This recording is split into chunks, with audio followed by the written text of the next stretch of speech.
men have to go first. Women don't talk. Why would you build something where there's no interaction? This old age mindset was so convinced that this wouldn't work. And a couple people, one being my husband and one being my former business partner, they were like, we love it.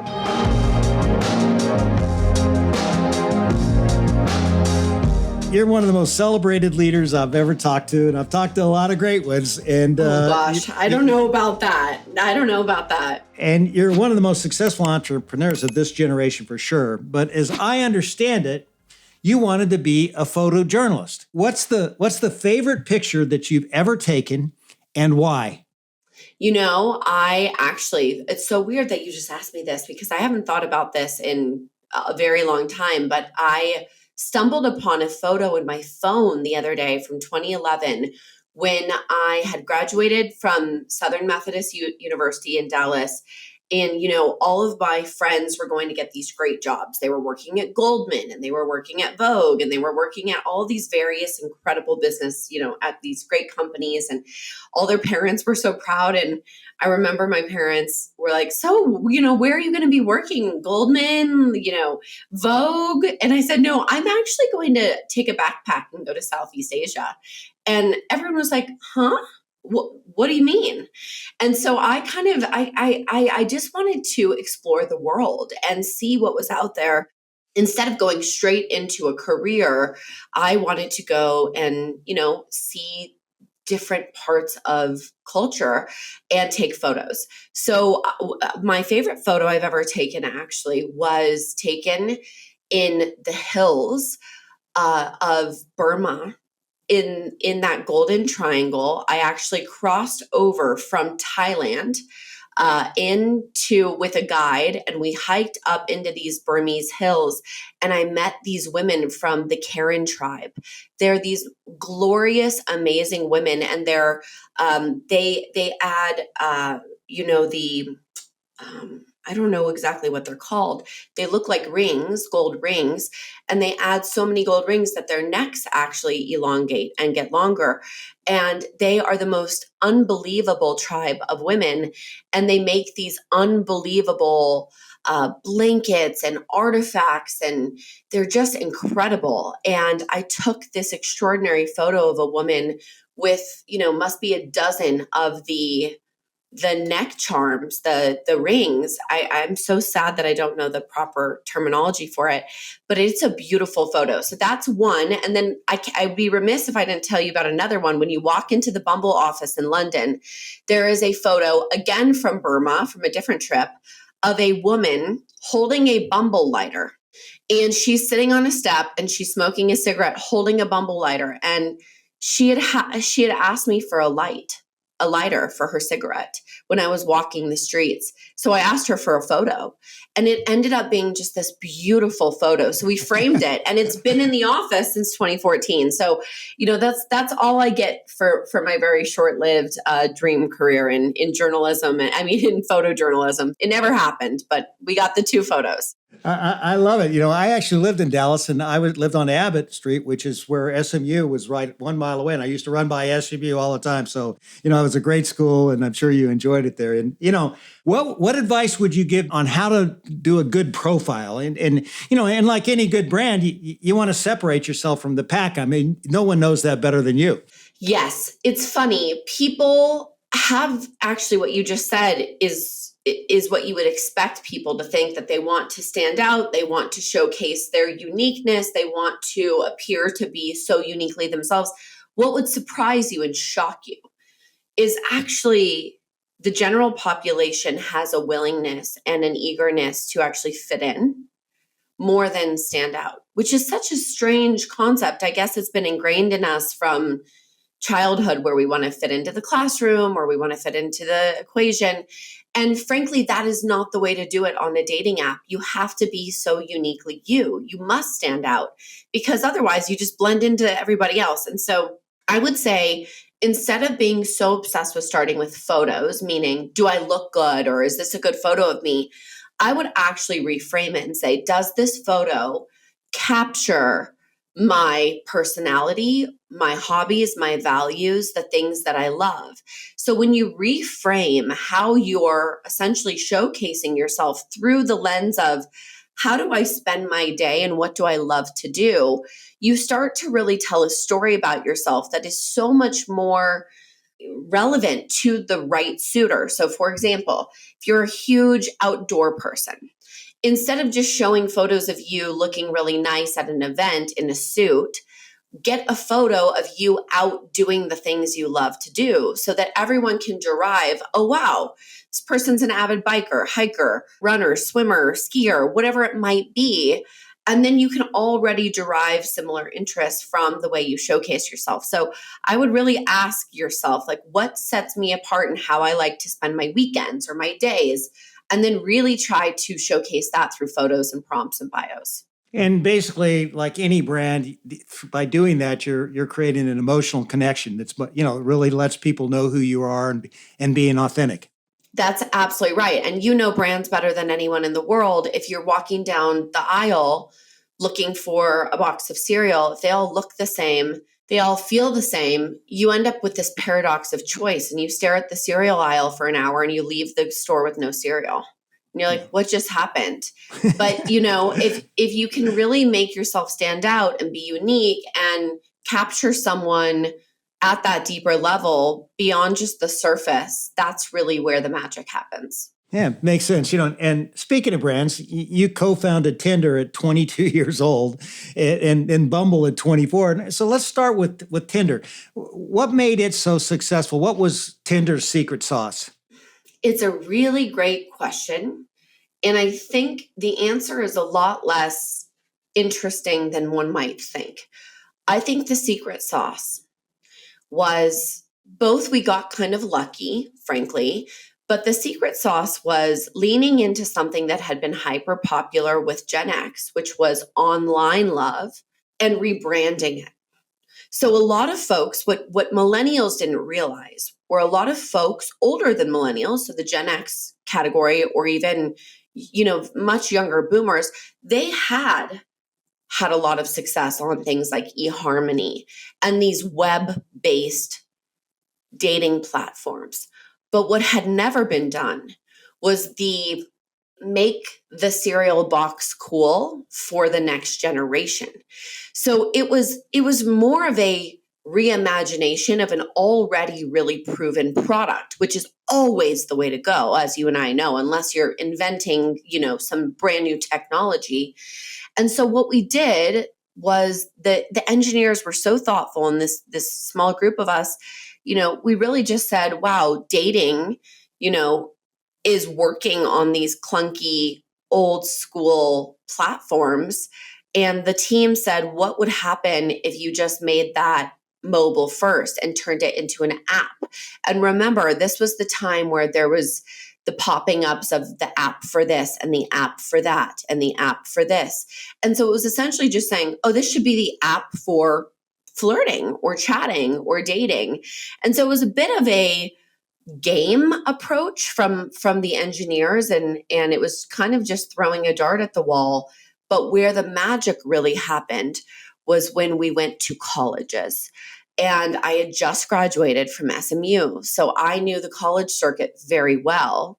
And most of my girlfriends were still in college at SMU, 1 year younger. And so when we went and we took that approach to density and we seeded it with the influencers on campus, and we made a dating app, which historically was something those people would have laughed at, acceptable, that's where the fire ignited. That's amazing. I always say that the power of big ideas usually comes when you bring a unique image to a known quantity. So you had this thing happening out there, and then you just rebranded it and made it special, and it took off like wildfire. And so you basically took over the dating scene, redefined it by rebranding it, and yet, a couple of years later, you decide to leave the company. Could you tell us why you did that? It was time. It was not where my heart was going to be forever. That was not the company for me long term. It had its own ending, which I usually don't talk about. But what I learned from my experience there, because I'm a big firm believer on, experience, learn. Life is this huge classroom, right? And just like we went through school and we were like in first grade and second grade and third grade, and we learned and we learned and we learned. Tinder was like a crash course. It was a crash course in learning a lot about leadership, frankly. And it really taught me that the biggest lesson I learned from my chapter at Tinder is the way a product reaches the hands of a consumer is inherently going to be the DNA of the team that's building it and the DNA of the intentions of the team. And there is no way to offer a product to the world and to get the world to engage with the product that is not a derivative of the DNA of the team behind it. And so when I left Tinder, I really looked at how women were feeling using the product. And I realized this isn't working for women. We have to think about different technology for women. We have to lead differently for women. And so when I left Tinder, I had this epiphany of there's no tech made by or for women. There's no technology out there. There's no social media that is about enhancing the lives of women. And so it really sent me on this path of starting to create what would have been a girls and women social network. But the catch was I wanted it to be about kindness and compliments, not about bringing people down and tearing people down online, because we were starting to see the beginnings of this online abuse, toxic swirl that we've all been engulfed in. And that was when ultimately one thing led to the next thing to the next thing. And my prior business partner, Andre, he said, I love your vision. I love what you're doing for women, but why don't you do this in dating? I thought he was insane. I was like, I'm never going back to the dating world. And he was like, no, you really could do something for girls and women, or not girls, frankly, because that wasn't the focus anymore with dating. We're focused on older women, at least 18 and up. And I really reimagined what a woman first dating platform would mean. And what would that mean to the members? What would that mean to women in general? And that was really the beginnings of what would become Bumble.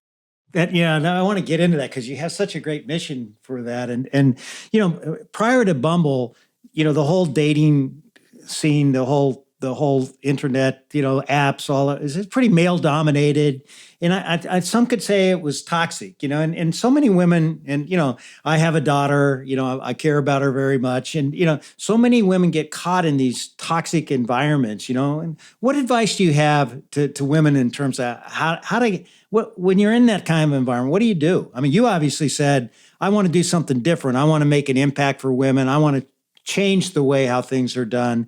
But a lot of women, they're in a situation maybe right now. I mean, what advice would you give them? Well, I think the missing piece from the story is that it's not like I stood up on day one and was like, I'm going to go crusade for women and I'm going to go change the world for women. I was completely lost. I was completely engulfed in it's a man's world. And I need to fit in and I need to behave and I need to blend in and I need to do as I'm told, part of dating culture and part of this just global culture at the moment. And so it wasn't like I just, had some Joan of Arc crusader in me and just was different than every other woman. I went through the pits of it too. Like what you're saying about a lot of women around the world right now, where I conformed, I did whatever I could to survive and just fit in and be one of the boys. And at a certain point, you realize, oh, you're betraying yourself to be a part of something that hasn't invited you or included you historically. And so you have to go inward and you have to follow your true north. And when you know something is not including you, or when you know something is harming you, it is our duty at some point to say, well, how could I do this differently? How can I learn from that? And how can I take all of the things about that didn't work, that felt wrong, that felt icky, that felt, disingenuous to what's best for women or for me? And how do I go and build solutions from that? And so my advice to women would be don't fear standing out and getting left out so much that you force yourself to fit in to environments that are not good for you or women in general. And I would really encourage women to just know how important it is to always take that first step to a better next step, right? You have to stand up for yourself. You have to believe in yourself, and you have to go and take risk to be a part of something that is good for you, instead of just forcing yourself to fit in or take it or be a part of it. And so I think that's a long-winded way of saying it's hard. It's really hard and it's scary, but you've got to do it. I love I love that line, take the first step to the next better step. I think that is such great insight and so valuable for everybody listening out there. And so you say, okay, I'm gonna build this brand for women, and I'm gonna change the game. And you really differentiate yourself big time by creating this brand for women that allows them to make the first move. They get to make the first move in the dating process. What a great idea. How'd that come to you? So it's actually an interesting story. I couldn't figure out for the life of me how we were going to figure out how to make a woman-friendly dating app. It was like a math equation I couldn't solve, because I was like, wait a second. Everything about dating is geared against women, from going to the bar to how it works, in the Greek life on college campuses. Like, dating is inherently not woman friendly. A lot of women are left in tears. Go watch all the old movies, Grease Lightning. Remember that movie Grease Lightning, where the guys are all, dancing and celebrating the women they're going on dates with, and the women are all crying at the sleepover because someone didn't, ask them out again. And it's just, dating is just this really kind of broken thing, and has been for centuries. And so I just couldn't figure out how in the world am I going to make this woman friendly? I mean, it felt like an impossible feat. And remember, I was so committed to starting this woman only social network. It's like, how in the heck am I going to make this work for dating? And I promise you, this is the craziest thing. I would say it under oath. It was like one of those downloads from the universe. I don't know how to explain it. I don't know what you call it. You can call it source. You can call it, I'm not a religious person, but I'm very spiritual. You could call it God. You could call it your inner voice. I had this inner download. I could hear my voice speaking to me, and it was like clear as day. It was like a downloaded instruction where it said, okay, forever, men have gone first. They have had to approach women first, starting on the playground if they wanted to talk to someone. And women and girls, starts much younger, have been trained to reject.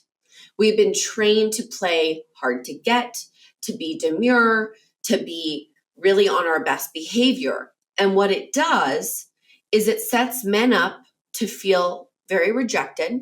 It basically sets the stage when you have a profile to hide behind for abuse and toxicity to be bred. When you have rejection, it breeds aggression. And so I swear to you, in like 20 seconds, this download said to me, I have it. You don't have to reinvent the wheel. It can still be matching. It can still be swiping. But the catch is, when a woman and a man match, the woman must make the first move. And all of a sudden in my brain, it was like two examples, two very clear images came to mind. The first was Cinderella, the pumpkin, the carriage turning into the pumpkin at midnight. If she didn't go and do it, like, the shoes would disappear and the pumpkin would come. And it was this like putting the onus on Cinderella to get to the ball, to go after what she wanted. And then the second image that came to mind was the Sadie Hawkins dance, where the girl or the woman had to ask to the dance. And I had these two clear as day examples, and I blurted it out. And I was in a room, I was outside actually with a group of people. We were all trying to figure out, what are we going to build? How's this thing going to work? We knew I was going to found this new company, and women make, women being in control of dating, but we didn't know what the product would be. And I just said it out loud. I was like, okay, guys, I got it. I know exactly how this works. All right. two people, they match, they're man and woman. When the woman and the man match, the woman has to go first. The man cannot contact her. She's 24 hours or the match disappears forever. And this is how it's going to go. And it was just clear as day. I just wrote the roadmap in 10 seconds. And everyone looked at me like crickets, like, are you crazy? Why would you build something where there's no interaction? Men have to go first. Women don't talk. This old age mindset was so convinced that this wouldn't work. And a couple people, one being my husband and one being my former business partner, they were like, we love it. Maybe it'll work. Let's go. Let's do it. And so I just sat down with our designers and wireframed this entire download in my brain. And that's what became Bumble. It's a great story, but it's like, it seems like a no-brainer. I mean, when you hear a great idea, you go, wow, like, I mean, when I heard that idea, especially now, it's easy because it's already been done. A lot of times when great ideas have happened, it's easy to say, yeah, it's great. But back then, even though you had this great idea, your husband bought in it, your partner bought into it, did it go over? Like, did everybody think it was a great idea or what? No. I mean, I'll never forget. I sat in a room with a couple of engineers who were going to actually code this for us, right? Someone had to build this. It's just an idea. And, most things are great ideas and then they go to die, right? Like some of the best inventions on planet Earth, they left us at idea, right? We never have seen them. They never came into fruition. So I'm in there and I'm like, okay, guys, we're going to build this. It's going to change the world. Women are going to be in the driver's seat. This is going to make men feel better about themselves. We're going to remove rejection. We're going to solve humanity's problems. Are you ready? And they're like, we're ready. And I'm like, okay, women have to make the first move. And they were like, huh? And they were like, no, no, we're not building that. That doesn't work. And I said, why doesn't it work? And they said, well, because we have all the data on dating apps and men have to go first. That's the only way you'll get any engagement. I said, that's the whole point. That's the whole point. We're assuming that that's the only way it works. We haven't tried it the other way. And I'm going to assume it works because Cinderella is the most popular movie in history. And the Sadie Hawkins dance is the thing everyone waited all year for, including our grandparents, because it was the best. Women got to be in control. Men got to be less, feel less on edge and less aggressive. And it just made it better for everyone. And they're like, no, this is going to flop. Where do you get this courage? I don't know. It doesn't seem like a hell of a lot of courage because it makes so much sense to me. But back then, you had everybody fighting you. I just knew it. When you just know something and you're like, no, I know you take a left here, not a right. I've been here. And everyone's like, no, I'm pretty sure we go right. I'm pretty sure the street's to the right. And I'm like, no, you got to trust me. Like, I know we go this way and it's going to work. And it's just one of those intuitive things. I just knew it.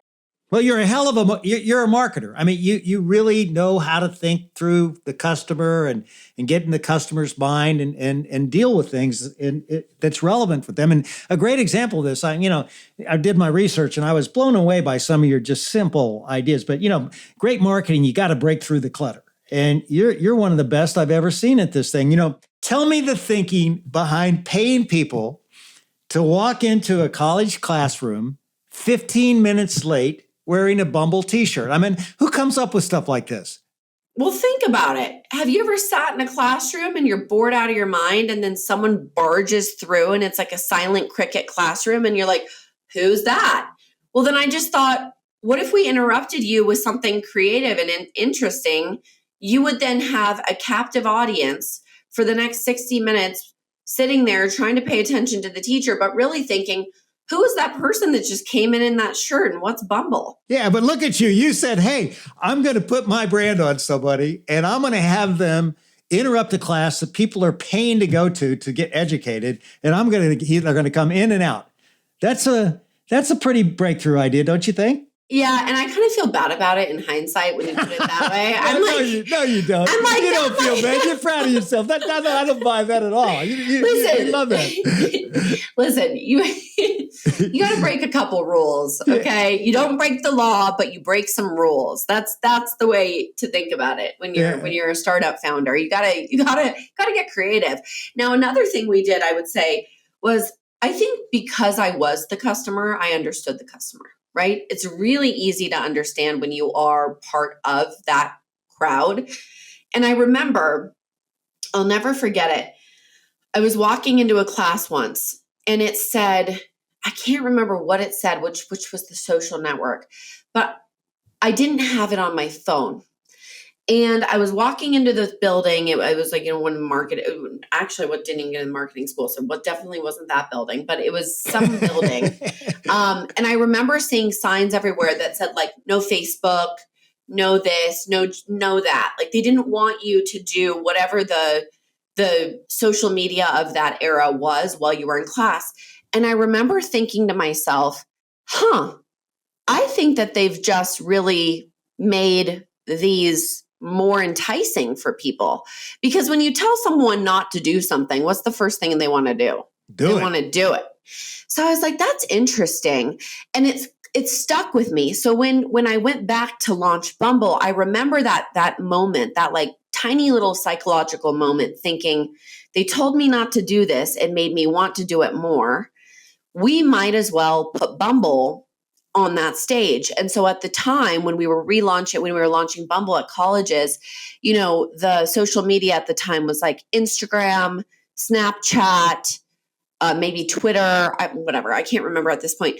So I said, let's print signs and let's add more or replace the signs and add Bumble. And let's bring Bumble up to parity with these major college platforms that everyone is using so much that the teachers are telling them to stop using them. Let's just put Bumble in there and spark people's curiosity. So I assumed if I just put Bumble's logo in there and said, don't use Bumble, people would be like, what's Bumble? Because, no one had heard of it yet. So we printed these signs that said, no Facebook, no Instagram, no Twitter, no Snapchat, no Bumble, in these hallways, in these classrooms, in these buildings, because I knew psychologically, even if someone had just seen it for a snap second, they would have clocked it and been like, what's Bumble? Maybe I should try Bumble. If it's not allowed, maybe I should try it. So, it was these tiny little hacks that, they're innocent and harmless. I mean, I guess, but that was really the way I thought about marketing, was just, I'm deeply fascinated in psychology, and my favorite classes I ever took in college were sociology, anthropology, the way humans work and tick. And I think that's what marketing is. Yeah, and most marketers are so literal, they don't really understand behavior. They don't really understand perceptions and habits and what you need to overcome to really break through the clutter. And do you have a process with your team on how to come up with ideas, or do you see this as your primary role? I mean, how do you generate ideas today? No, it's amazing, and I think I'd love to hear your perspective on this, but I think if you're the only person that can do something, you've royally screwed up. You've really locked yourself in a box, because you shouldn't be the only one good at something. If you're good at something, you should show people how to be better than you at that thing. And they should be able to outperform you, right? Any good coach or any good leader should hope to be the least productive at that skill after a certain amount of time, because so many people will have figured it out better. So I feel like I have instilled this in so many people across the company for so long that they have better ideas than I could ever have. I mean, the campaign we're launching next week, yes, I may have inspired it or kicked it off or gotten people's wheels turning in that direction, but man, what people are going to see in the world, like the team brought that to life. The leaders did that. And it's the brilliant thinking of people across lots of functions in the company. And what I love about our team at Bumble is maybe the most creative marketing idea stemmed from someone on the product team while they were having lunch with the marketers. And it's this collaborative mindset of, marketing can inspire product and tech can inspire marketing, and customer service, or what we call, now we have a new division called Member Love. Member Love serves everything. So we're seeing things out of our Member Love team where they're coming up with ideas saying, hey, I heard this about a Bumble couple. What if we did X, Y, or Z and we did it at scale? And we're like, that's genius. That's absolutely brilliant. So I would say two things is inspiring the creative thinking in leaders across the org and not keeping it siloed to that org. So making sure that energy lives cross-functionally. And then the second thing is letting your members be your playbook. Like they'll tell you, they will show you if you're willing to listen close enough, not just to the negative feedback, like, oh, my box came half opened and I didn't like that. But if you really listen to them, if you really read between the lines, that's where the magic lives. Fantastic. And, I've also heard you say that not knowing what you don't know is an advantage. How can being naive be such a good thing? I mean, how do you look at that? Well, I mean, you just asked me how I had so much conviction or courage or whatever the word was when I was launching Bumble. I had no clue what I was doing. I was just following intuition and instincts and just going for it. And isn't that kind of what life is about? Isn't life kind of about taking chances and not over analyzing to the point where you talk yourself out of everything? And I think being slightly naive and being, no, this is not my line, it's a very famous mindset, but like a beginner's mindset is a magical place to be because you're curious, you're brave, you want to see, you want to test it. And when you think you know everything, you're like, well, then that won't work. You just go into it knowing that it won't or it can't. And I just think that there's magic in imagination and just taking chances. Hello, friends. I hope you're loving this episode with Whitney Wolfe Herd. I know that I sure am. And I want to remind you to stay tuned to the very end of the episode for the debrief, where David and I will break down some of the concepts that he and Whitney discuss in the episode. And we really want to give you something tangible that you can take away from this conversation and apply it to your own work, to your own life, or to your own leadership. So enjoy the rest of this conversation. And don't forget to stay tuned to the very end of the episode so you don't miss the debrief. I loved how you were talking about your team, how the product people would work with the marketing people, tech people, and the collaboration. When you think about culture, have you articulated the kind of culture you want to have at Bumble? And if so, what would be the single most important behavior you would say, this is what we got to have happen here at Bumble if we're really going to get the results and achieve what we want to achieve? Yeah. So this is one thing that I've got to tell you. I don't think I'm great at culture, frankly. I think, you are the master at culture, and I need to go read all the culture books because I wouldn't actually say I'm that good at culture. I've always really been more obsessed, and it's not that I don't care about culture. I care about it so much, but I'm so obsessed with our mission. And so I've always said that the mission drives the culture. And when you stop or you lose sight of the mission, I think the culture starts to untether and unravel. So I've never actually had success where I'm like, okay, I'm going to go in and do a cultural reset.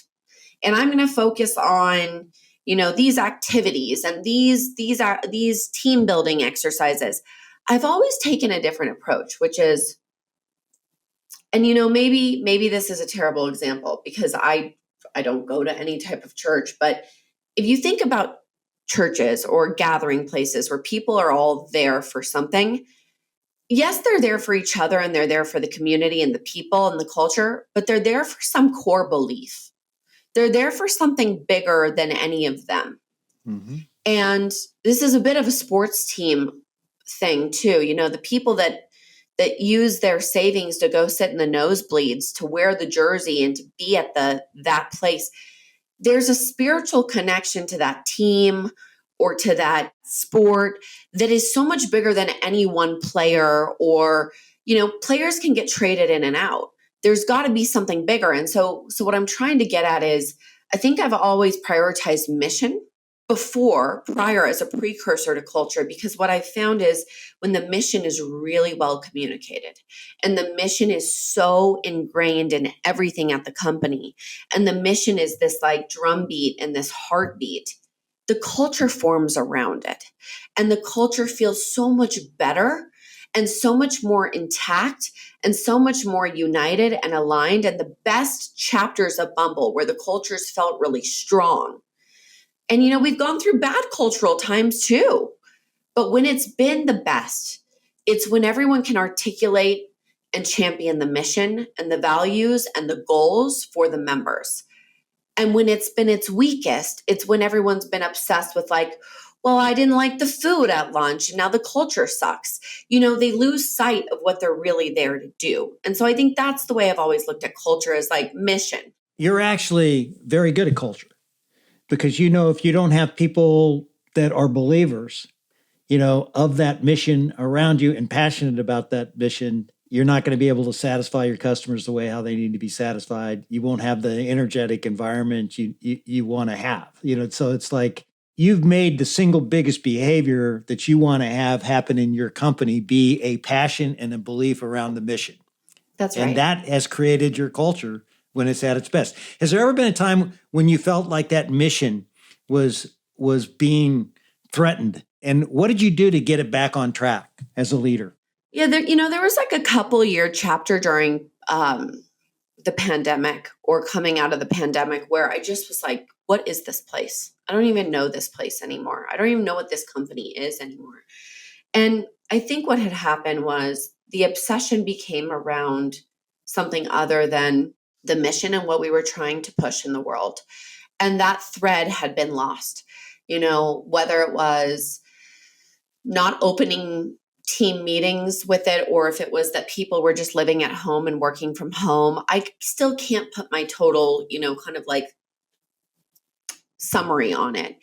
But I felt like we lost the thread for a little bit. And the team lost the thread, and where they were spending their time and energy, I was like, this isn't Bumble. This isn't what we're here to do. That heartbeat was just missing. And it started to feel like a zombie town, not like an alive, riveting, passionate group. And so when I came back in January and then officially March of this year, I just said the first thing I'm going to do is I need to reset our why. I need to just reinforce our why. And ultimately I came back in and basically just for the first few weeks only said one thing, like, we are the love company and we are here to bring people closer to love. And I just said it on repeat in 1,000 different ways until everyone was like, oh, we are the love company. We're here to bring people closer to love. And then magic happened. Anchoring technology and product roadmaps became crystal clear, because you can write the roadmap in 10 seconds when you understand the end goal, when you know the destination. If you lose sight of the destination, you start driving in circles. You're going to get lost. You're going to end up in somewhere you don't want to be. And so I just really had to kind of reinforce the destination. And so I think that's how I've thought about culture, but I could be better at culture, frankly. I did. It's something I need to develop further in my career. Yeah, well, I think you're on the right track. People don't wake up every day wanting to be a part of something mediocre. They want to be a part of something great. And so when you can give a noble cause that gets people juiced up to go to work, Yeah. I think you're halfway there for sure. In 2021, you become the youngest female CEO to ever take a company public. Did that kind of success? What kind of impact did it have? Did you change for better or worse? I mean, how do you look at that? What's interesting and what's sad, I'll tell you a sad follow-up on that stat is I'm still the youngest woman to take a company public, and I'm now 36. That's really, like, there's not one that has come since then, which makes me so sad. I was hoping it was going to be like dethroned within 3 months or something. So, it does illuminate just how hard it is to be a young woman and build a unicorn that can get profit, that can then go public. Like, it's real tricky. And it's something I want to focus on later in my career, is how to help break through those barriers to create more. Frankly, right now I've got to just be so focused on Bumble. But to answer the question, I think it made me a worse person at first, because it was the wrong things to focus on. Like, you should never, as a business leader or founder, get caught up in the accolades or the youngest this or the most to do that or the most of this or the ranking number 1 here or number 4 there. That's the wrong way to measure. That's like wrong measuring stick. And I think the world, as it looked at me, it was using the wrong measuring stick. It was like, trying to put all these titles and accolades, and that was the wrong way to go. And so I really actually, after that moment, kind of hit my low point. I remember I was all over the news as this like celebrated young, woman, and I was having a rough go. I felt really empty. I was like, this is not I got to the top of the mountain and this view sucks. I can't see anything. And so I really recalibrated. And that's where I went on this quest for making sure that the only thing that ever mattered to me again was making sure I was improving the lives of our members. Like, it was not about me. It was about we. It was about how we could push the world further. And so it's funny. I've told this story to a couple people, but I don't know where. On a separate day, let's call it the opposite end of the spectrum, last summer, our stock hit some crazy low. I don't know, went to like the bottoms, $3 or $4. And this is a company that does $1 billion of revenue. It's, it's a really healthy business, but the world just can't, understand it at that moment. And I remember, similar to my IPO day, where everyone was celebrating me and reaching out to me and saying, wow, you're amazing. And this is incredible. I had the world doing the opposite, being like, flop, failure, she sucks, what a loss. And I had the best day ever. I sent a letter to myself and I said, I just had the best day ever. I went for a hike. I stared at a tree. I have great people on my team. I have healthy kids. And I just separated myself from those things, those metrics that just don't matter. And so I guess my message to the listeners is, I would really take a look at your measuring stick and I would really stare at it. And I would understand how you measure your worth, how you measure your impact, how you measure your value and your joy. Because if you measure yourself based on outside metrics or celebrations, you're never going to feel that good. And so I think that was the big learning lesson from that time. You said you sent a letter to yourself. Did you really? Did you sit down and write it? It's an email. So okay, so it's a new age letter. So you wrote a new age letter. Okay. Yeah. What made you do that? Say more. I didn't want to forget that moment. I didn't want to forget it. That I could live in utter joy and peace when the world thought I should be in agony. And I thought that was a magical moment that needed to be, remembered when I'm in a rocking chair one day, because it shows you everything you need to know about what real success is. And real success, in my mind, is not external validation. It's not approval from media or impressive people. It's internal validation, and it's internal joy and an internal sense of peace. And that's what I wanted to capture. So you mentioned earlier that you weren't necessarily religious, but you were spiritual. What you just talked about sounds very spiritual. Who do you listen to? Who do you read? Who do you go to for spiritual guidance, or do you? Yeah. So I read it all and I do it all. I'm like obsessed. My friends make fun of me because they're like, "Oh, what are you up to? Reading some book about the afterlife?" And I'm like, "Actually, yes." People think I'm at home like reading like economics books and all these deep tech books. And I'm like, no, I'm actually learning about what happens to consciousness after your body dies. So, I just want to learn it all. I mean, look what's sitting on my desk next to me. I've read it 700 times. Yeah. It's just sitting around my house. Are you like a big Eckhart Tolle fan? Oh, yeah. I love I can tell. I knew you had to read everything that he's done. Are you into any of that? Oh, yeah. I love it. Okay, good. Okay, yeah, good. I think it's so good. I'm not totally crazy. No, I think being present and focused and knowing that what we're doing right now is the only thing that really matters. We don't know about the future. We don't know about the past. I think all that resonates to me very much. And but you have taken this Bumble from a startup. Now you're a global company. What's been your biggest leadership challenge, or what's your biggest leadership challenge today? Oh gosh, I feel like there's lots. Sometimes when you believe in something, you're a little bit early for others. So I would say I see the potential of what we're building and I can see it clear as day. And I know how powerful it is, just like I knew it would work when we had women make the first move. Now, the rest of the world thought it was a little crazy, but I knew it. Like, just give me a minute, meaning a few years, and I will show you that this works. I have that same level of conviction right now around what I think AI can do for human connection and how I think we can actually really bring the world closer to love, starting with finding yourself. And this is a big departure, right? This is a big departure because dating is always about finding another. You can blame Eckhart, you can blame, all of the spiritual guides out there for putting this in my brain, but I think it starts with you.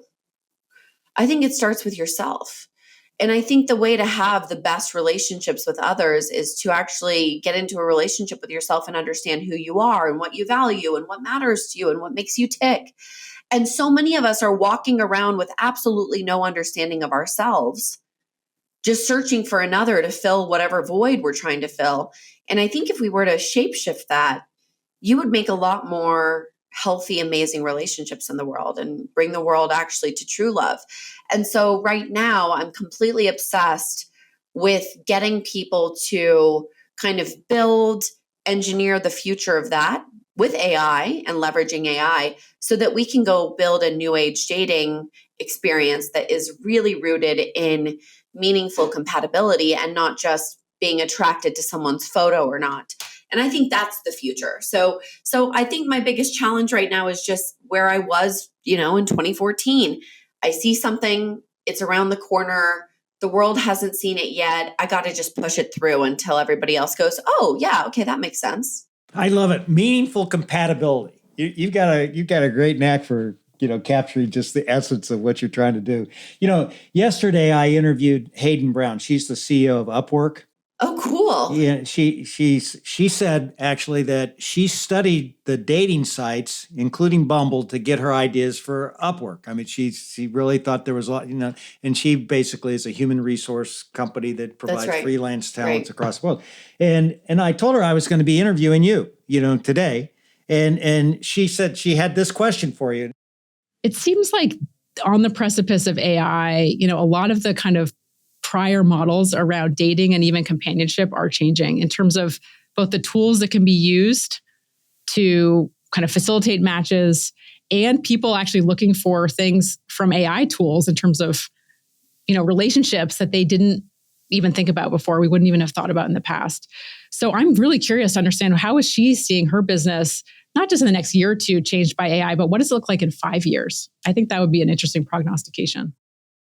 I'm a firm believer that if leveraged ethically, properly, and for real human connection, meaning not building you an AI fake friend or a fake partner, I'm not in that camp. That's not where my energy is. But if we can leverage AI to actually help detect true compatibility, true, self-discovery, and then leverage AI to skip through all of the cumbersome steps of having to swipe and then match and then chat and then dead end chat and then dead end chat. And then maybe someone says, let's go on a date, but then it's crickets.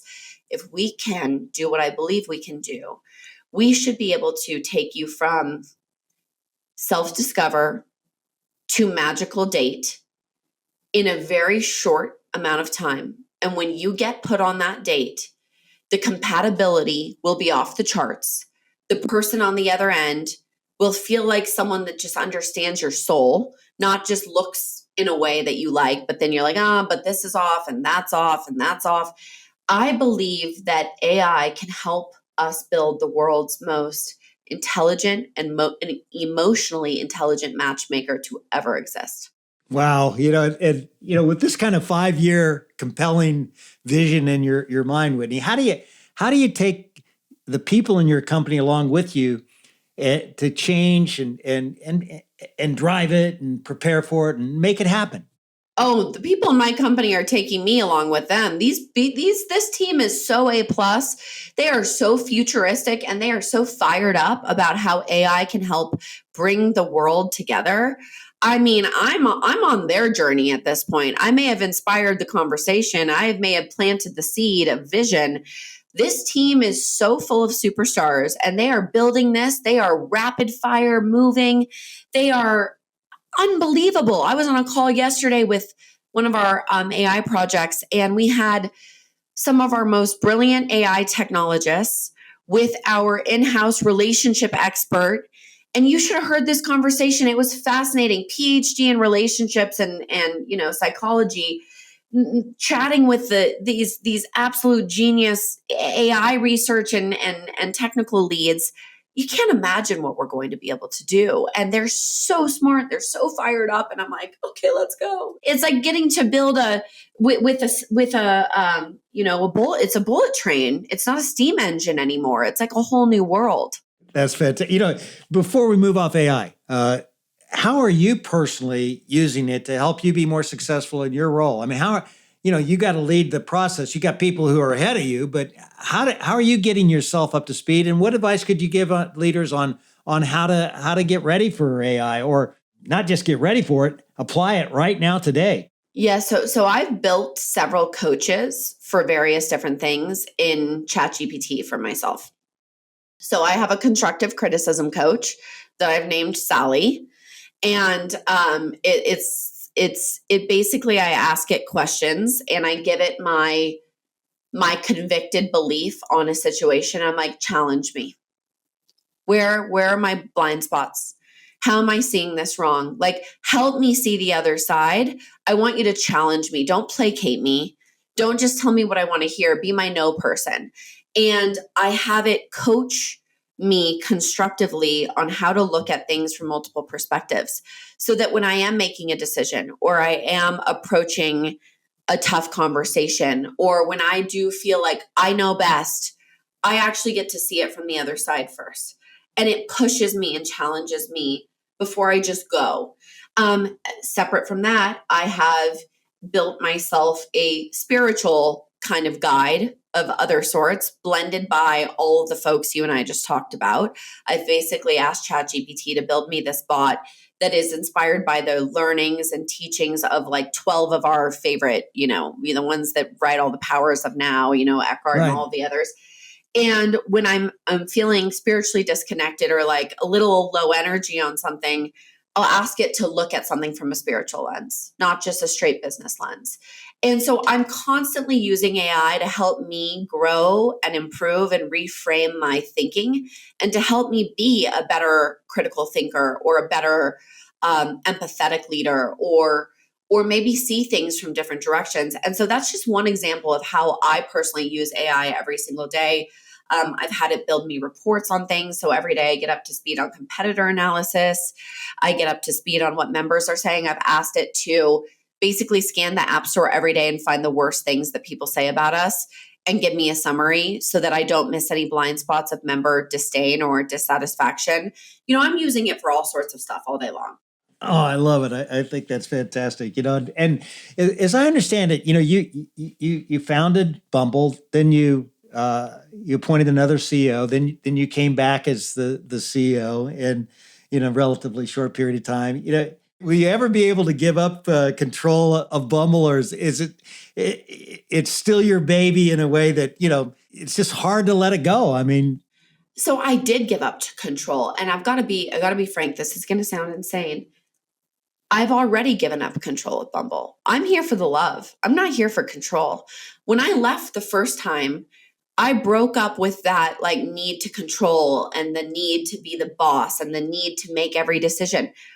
Oh, I'm not back with that energy this time. And I say to my board, I say to my executives, the minute someone can do this better than me, I'm out. I am here in service of Bumble. I'm not here in service of Whitney.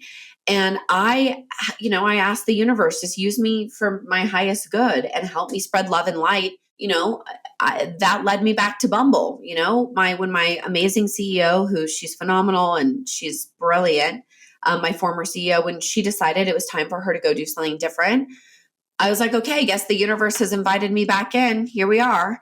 So I'm here just to be of service to the mission. I'm not here to control it, or to be the boss, or to feel like I'm in charge, or to have the accolades. I'm so beyond that now. I've let go of all that. That's amazing. But what is that? What's a belief you had when you started Bumble that maybe you've changed your mind on, looking back? That if I slept or took my eye off any ball, the world would implode. like if I didn't do every single thing by myself and make sure it was perfect, like everything would end. And I'm like, that's just not true. Like it's going to be what it's going to be. I'll do my best, but it's on a universal spiritual autopilot now is what I would call it. Like this is in some bigger hands than mine at this point. All right, here's another one for you. Was there ever a decision you made that you regret when you were building Bumble? And seriously, once you realize that, how long did it take you to admit it? I usually know it's the wrong decision within an hour.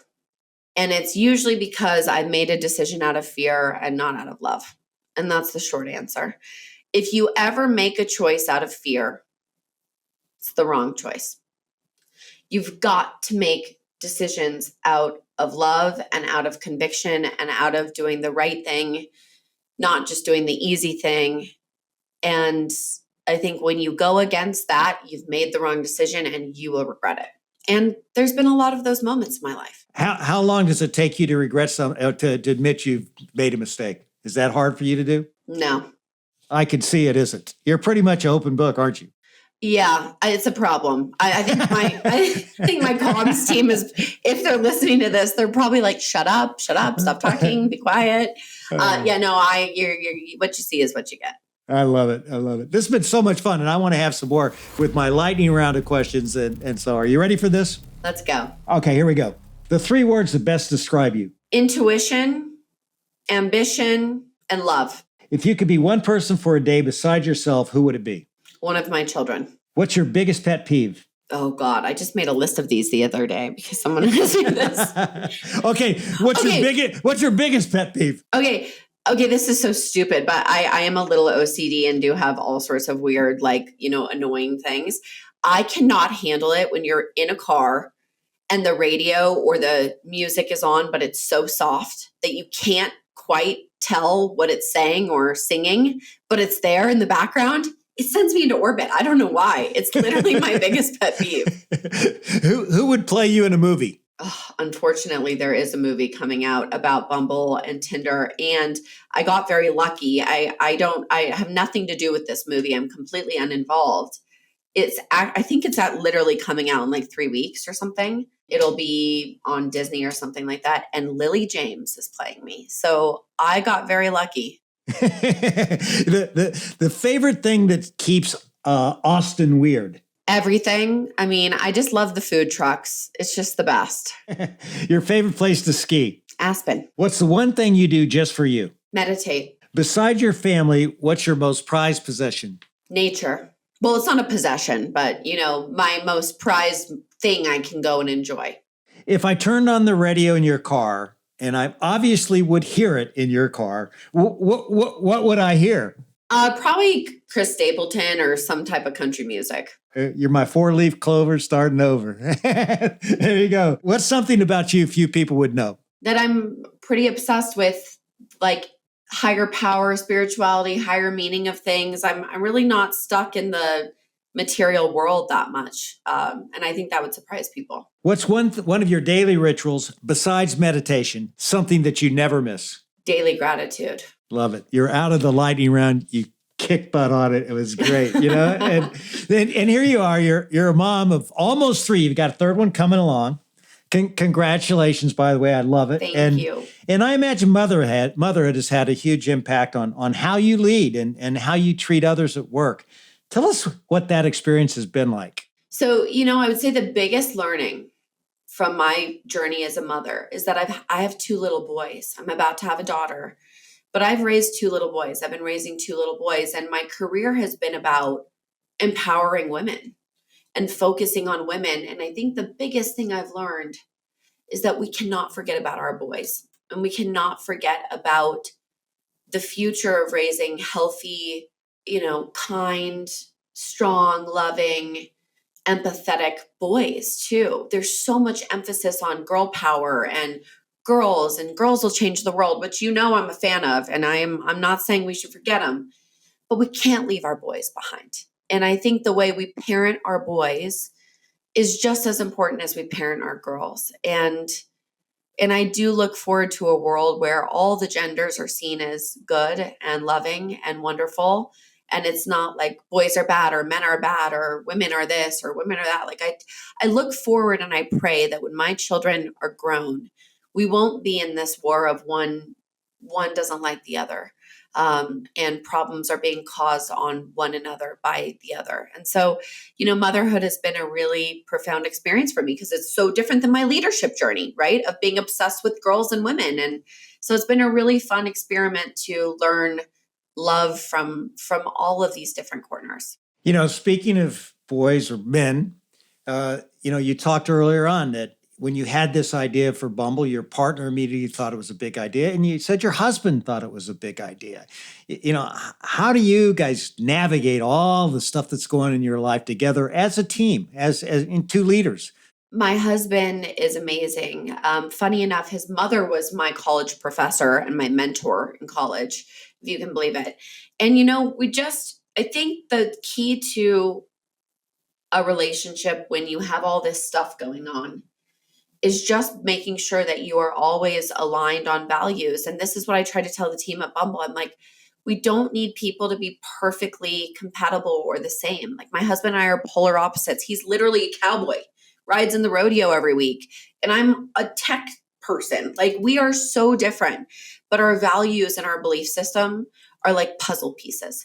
And so I think that is the most important thing for people is just find your puzzle piece on a values level. You don't have to love every single same flavor of cereal, and you don't have to love all the same TV shows. That's not what compatibility is about. And what do you see now, Whitney, as your unfinished business? Helping people love themselves. I think that's my next course. I've been in the business of love for a long time now, since I was 22 years old. And the biggest thing I learned is while everyone's on the quest for love, they're in self-loathing. They're in a lot of self-pain. And so I think my life mission is to really broaden the lens of what love business looks like. And it's not just about finding another. It's about learning how to find yourself, accept yourself, love yourself, and then find great people to share life with. And last question here. What's one piece of advice you'd give to anyone who wants to be a better leader? Oh gosh, I would say, don't try to be perfect. Just try to be really yourself. And I think you can see with me, I'm not perfect at all. And I've got a million flaws, but you don't need to be perfect. Just lean into the things that you're good at and then inspire everyone around you to do everything else. Whitney, I do a podcast every week. This is going down as one of my favorites. I mean, really? You are an amazing person, and I love just your guts, your courage, and your intuition. The braveness that you have to follow your heart and pursue what's important to you. And I love it when I see someone who has a mission and a purpose in their life. And I found this whole conversation extremely inspiring. I want to thank you very much. Oh, thank you. And those are the kindest words. And I'm honored to have been here. I had so much fun with you. Yeah. And we could have talked for 25 hours. So to be continued.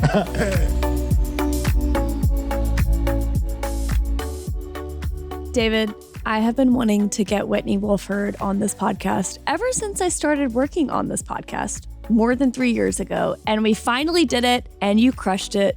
This episode is incredible. Well, she crushed it. She is my business superhero. Yeah. Well, you know what, Kula, the thing about this conversation that I loved, and people talk about mission all the time. In her case, mission really is the mobilizer. It's the thing that really drives everything that she does. And she's out there with a mission to help people find love.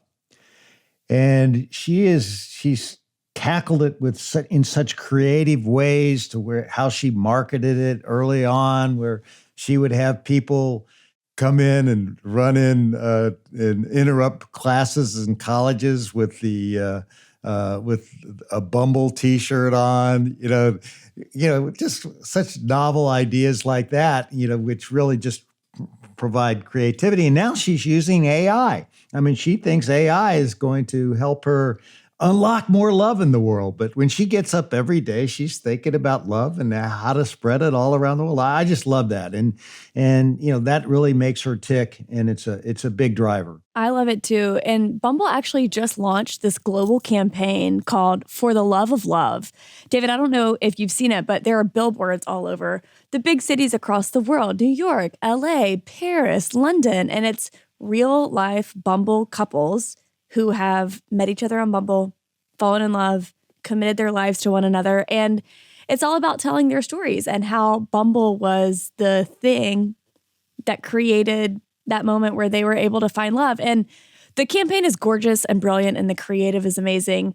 And they've also started doing these little activations all over these big cities. So the other day I was driving through Nashville and saw one of these For the Love of Love activations. And Whitney said, we get so many letters from our members saying that, they found love on Bumble. They're so grateful for Bumble. They get, save the dates and wedding invitations for couples that have met on Bumble. And she's like, we had to do something with all this stuff that we got. And so they have these activations everywhere where, people are reading these RSVP letters and trying to create their own stories of love. So it really is more than just lip service, like when she says she's in the business of love, like, okay, that's nice. But it actually is driving everything they do, from marketing to tech to product roadmaps to employee engagement, everything. And didn't you just love how she thinks? She thinks in such different ways. And even the creation of Bumble, she really, thought about, what can really make Bumble different than Tinder and other offerings out there. And it just hit her one day, like ideas do, that, let's let the woman make the decision. And, and then she simplifies it. And I love the Sadie Hawkins dance idea, and I remember that, I remember what it was like to actually get asked. That she was kind of a crazy lady to do it, but she asked me to go to the Sadie Hawkins dance because it was the woman making the decision. And she talked about how this was a dance that everybody always looked forward to as a woman. What she basically did is she scaled that idea. And, she also solved a problem, that, women don't always want to be, asked out. They'd like to do the asking or do the selecting. And I love that as well. But she's just a tremendous thinker. And she disrupts the category by thinking through the customer and the issues associated with the customer, as well as the opportunities. I love to, Whitney was the youngest woman to ever take a company public. She's the How old was she, Kula? I think she was like 32. So she's the youngest woman to ever take a company public. She's the youngest female billionaire. She's got all these accolades, Time 100 list, Forbes 30 under 30, all these things. And yet she is still so down to earth and grounded. And I love in the episode when she talks about how she's kind of come to that place. She really focuses on, what is my measuring stick of success? Like, if I let all of these external accolades be the thing that fuels me, like I'm losing sight of what's really important. I'm losing touch with my family, with my members at Bumble, with the people that I work with. And so one of the things she really urges, especially women, to do is to take a look at your measuring stick and figure out, what it is that really matters to you. Yeah. And I think, that when you can find what really matters to you, it gives you purpose in your life. And when you're really lucky, you can bring that purpose to business. And that's what's happened with her. And, she's gone through a number of tough parts of her life, and she's decided that she's going to pick herself up and learn from them and keep trying to make the world a better place. When you're as high profile as her and people are watching you all the time, and, to have that kind of pressure, to have that kind of intensity, directed towards you at such a young age, I can only imagine.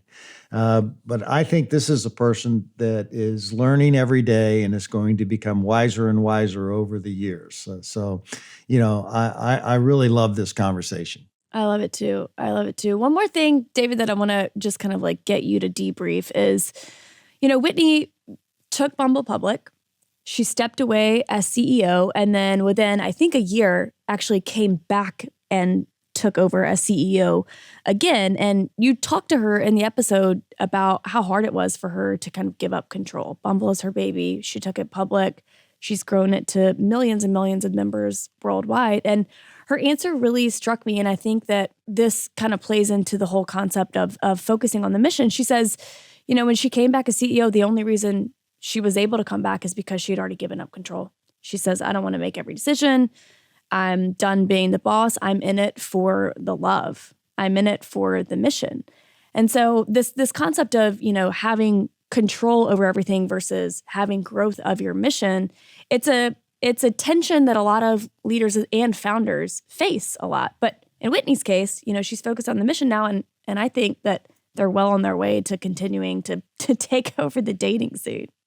Well, I think that's her growth, her personal growth, is she realized that as that company is scaled, that she can't be in control of everything, but what she can do is really evangelize, the purpose for the company. And I noticed how she gave credit to her people for the ideas that were coming forward and the things that were going to change her company as she moves ahead. But she's focused now on AI and using AI in every possible way to figure out how to mobilize love around the world, and that's the mission. And I also loved how she not only is using AI to grow her business. I love it how she's using AI to grow herself. I mean, she's created her own coach through AI, uses AI every day to get customer feedback. She's a great example, I think, for the contemporary leader. Well, David, for the love of love, great job on this conversation. Well, that does it for our episode of How Leaders Lead for today. For the love of love, we'll see you next week.